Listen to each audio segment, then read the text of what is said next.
Quite the storm we're having. Seems Fimbulwinter's here to stay. It will pass, though.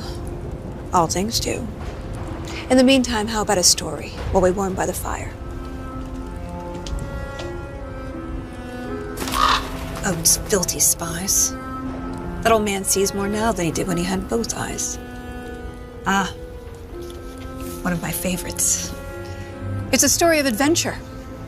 A father and son working together to overcome insurmountable odds, setting in motion the greatest war the 9 realms have ever seen. I'm getting a bit ahead of myself. Let's start from the beginning. There once was a god from a far-off land who settled in Midgard, disguised as a man. He started a new life, had a wife and a boy. They were happy together. In peace, they found joy. His wife passed away. Kratos mourned with his son. But where one journey ended, a new had begun. Faye's final request, though it seemed rather bleak, spread my ashes atop the 9 realms' tallest peak. As they readied themselves for the long road ahead, a stranger accosted them in their homestead. Baldur sought answers as Odin's hand. Kratos gave none to the Aesir firebrand. They made way for the mountains. Kratos taught the boy skills, keeping godhood a secret but training to kill. Gods were always in danger, this Kratos knew, but secrets, he'd learn, could harm the boy too. They found Mimir in a tree, punishment for his wrongs, so they lopped off his head, and they brought him along. Mimir held ancient wisdom and knew the lost god of war. He warned, tell the boy, but Kratos ignored. No, now hold on a minute. Is that all that's in there about me? Something to add? Actually, yes, I do. You see, Odin, in all of his dreadfully paranoid wisdom, trapped me in that bloody tree for perceived wrongs, and I led quite the colourful life before even meeting him. It all started when I was just a lad in the service of a great fairy king. Riveting stuff, really. We'll have to get back to that later. No! Don't turn the page! I wasn't finished! If Mimir were telling the story, we'd be here all day.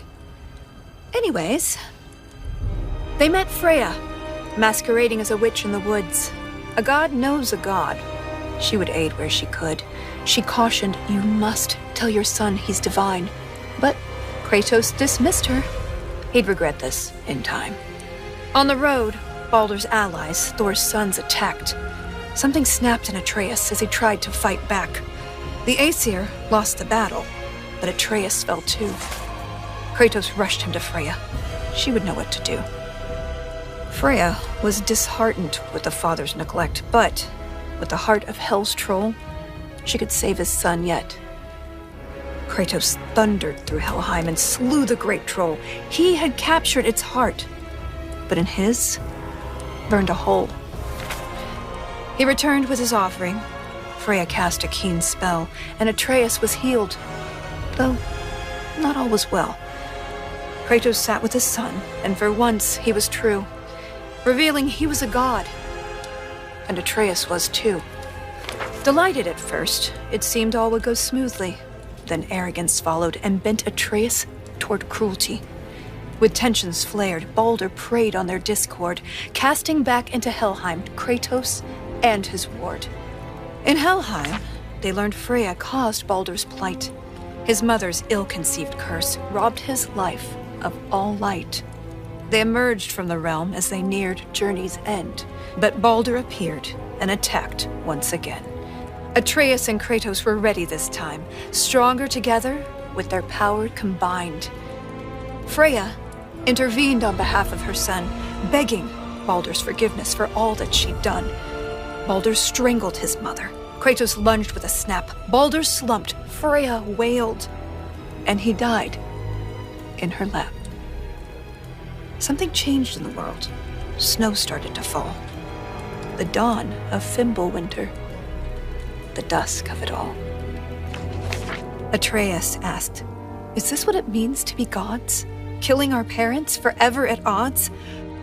No! Kratos bellowed as he dropped to one knee.